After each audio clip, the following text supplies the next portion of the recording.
আসসালামু আলাইকুম, সবাই ভালো আছেন আশা করছি। আমিও অনেক ভালো আছেন। Welcome to my new vlog.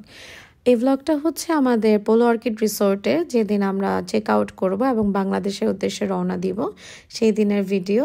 তো যাওয়ার আগ দিয়ে শেষ মুহূর্তে আমি আবার দেখে নিচ্ছিলাম সুন্দর ভিউটা, এবং এই ভিউটা ছিল অসাধারণ। সুবহানাল্লাহ, দেখতেই পাচ্ছেন মেঘগুলো কিভাবে পুরো পাহাড়টাকে জড়িয়ে রেখেছে। এটা হচ্ছে ডাউকি পোর্ট, ডাউকি রিভার। এটা হচ্ছে বর্ডার, ওই পাশে বাংলাদেশ, এই পাশে হচ্ছে ইন্ডিয়া। আমরা এখন নৌকায় যাব। ওখান থেকে আপনার টিকিট কাটতে হবে। টিকিট কেটে তারপর হচ্ছে নৌকায় উঠতে হবে। নৌকায় ঘুরবো কিছুক্ষণ। তো আমরা নৌকায় উঠে গিয়েছি। ওই যে সেই ব্রিজ, যে ব্রিজটা আমরা আসলে সবাই ছবিতেই দেখেছি, বিশেষ করে আমি ছবিতে দেখেছি আর শুধু বলতাম যে কবে এই ব্রিজটা আমরা পার হব। এখন এই ব্রিজটা পার হয়ে আবার আমরা এই ব্রিজের নিচ দিয়েও ঘুরছি। আর পানিগুলো যেহেতু আগের দিন বৃষ্টি হয়েছে তাই পানিগুলো একটু ঘোলা, কিন্তু নর্মালি পানিগুলো খুব ক্লিন থাকে।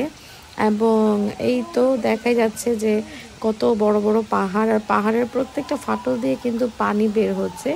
এবং এই পানিটার কারণ হচ্ছে গতকাল রাতের বৃষ্টির কারণে প্রচুর পরিমাণে ঝর্ণার মতো করে পানি বের হচ্ছে পাহাড়ের গা বেয়ে।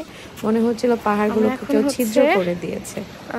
ডাউকি রিভারের এই পার্টটাতে ওই যে পেছনে দেখা যাচ্ছে একটা স্রোত, ছোট একটা ঝর্ণার মতো। আমরা ওই পর্যন্ত যাব। আর দেখুন কি সুন্দর ভিউ, চারপাশে পাহাড়, মাঝখানে একটা নদী, অন্যরকম একটা ফিল দিচ্ছে,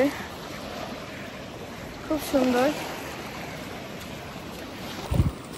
স্রোত আসতেছে একটু পরপর, বালির মধ্যে স্রোত, দেখতে অন্যরকম সুন্দর।